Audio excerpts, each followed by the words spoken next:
শাবান মাসটার আগের মাসটা হলো রজব, যেটা সম্মানিত 4 মাসের একটা মর্যাদাপূর্ণ মাস।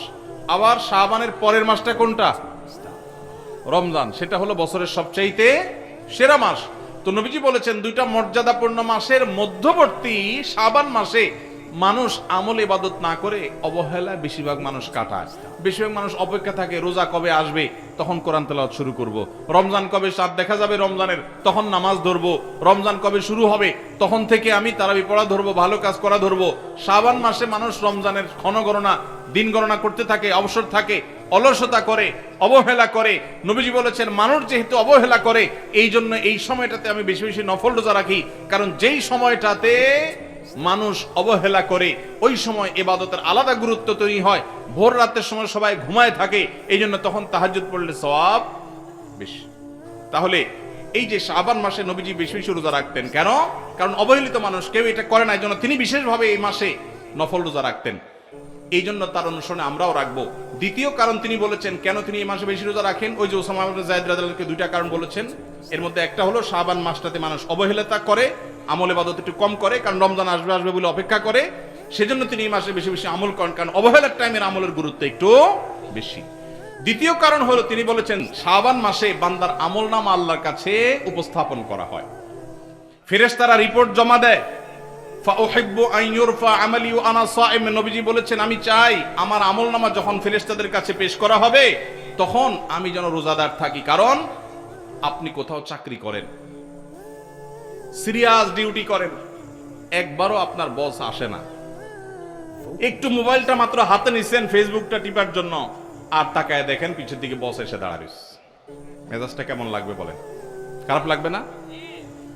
আর আপনি অন্য সময় যাই করেন না করেন খুব সিরিয়াস মুডে কাজ করতেছেন, পিছনে তাকায় দেখেন মালিক এসে দাঁড়ায়।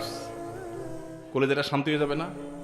যাক মাশাআল্লাহ, এই বেচারা এসে আমরা যখন কাজে দেখবে বলবে বাবা খুব ভালো মানুষ, তো বেতন বাড়বে, তাই না?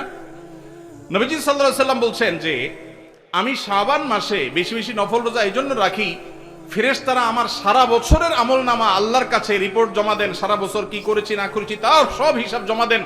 আল্লাহ যখন আমার হিসাবের প্রতি মনোনিবেশ করেন, ওই অবস্থা যদি আল্লাহ সুবহানাহু ওয়া তাআলা তিনি দেখতে পান যে তার বান্দা আমি রোজা আছি, তাহলে আল্লাহ একটু অনুগ্রহ করবেন। এই জন্য আমি এই মাসে রোজা রাখি। তাহলে নবীজি সাল্লাল্লাহু আলাইহি সাল্লাম শাবান মাসে রোজা দুইটা কারণ পাওয়া গেল। এক তো হলো গাফলতির সময় সেজন্য তিনি রোজা রাখতেন, দ্বিতীয়ত হলো এই মাসে বান্দার আমলনামা পেশ হয় সেজন্য তিনি রোজা রাখতেন। এই দুই কারণ আমাদের বেলায়ও আছে না নাই? তাহলে আমাদের রোজা রাখা উচিত না উচিত না? চেষ্টা করবো তো ইনশাআল্লাহ।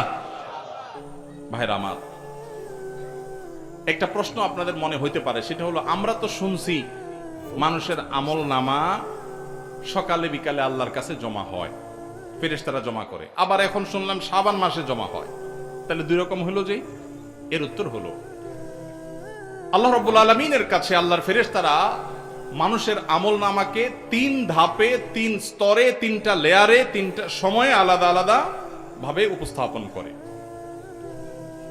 একটা হলো প্রাত্যহিক রিপোর্ট, প্রাত্যহিক আমলনামা, ডেইলি, প্রতিদিনের আমলনামা সকাল এবং সন্ধ্যায়। সারা রাত আপনি কি করেছেন? ওয়াজ শুনেছেন না গান শুনেছেন? ভালো কাজ করেছেন না মন্দ কাজ করেছেন?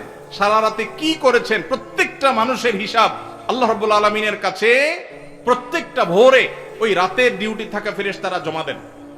আবার সারাদিন আমরা যা করি না করি সন্ধ্যায় সারাদিনের ডিউটিতে রত ফেরেশতারা আল্লাহর কাছে জমা দেন। তাহলে বান্দার আমলনামা, বান্দার রিপোর্ট জমা দেওয়া হয় একটা হলো প্রাত্যহিক, প্রতিদিন। সেটা কখন?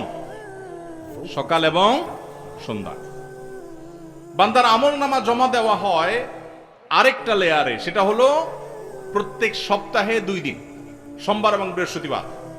নবীজি সাল্লাল্লাহু আলাইহি ওয়াসাল্লাম যেন সোমবার বৃহস্পতিবার রোজা রাখতেন, কারণ সোমবার এবং বৃহস্পতিবার বান্দার আমলনামা ফেরেশতারা আল্লাহর কাছে পেশ করেন।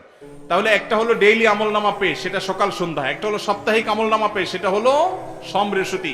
আর একটা হলো বার্ষিক রিপোর্ট পেশ, সেটা কখন? শাবান মাস। বিভিন্ন অফিসে যারা চাকরি করেন মাসের হিসাব দেওয়া লাগে একরকম, ডেইলির হিসাব দেওয়া লাগে আরেক রকম, বার্ষিক রিপোর্ট দেওয়া লাগে আরেক রকম, আছে না নাই? ঠিক একই ভাবে আল্লাহ রাব্বুল আলামিনের কাছে আমাদের আমলনামা পেশ করা হয়।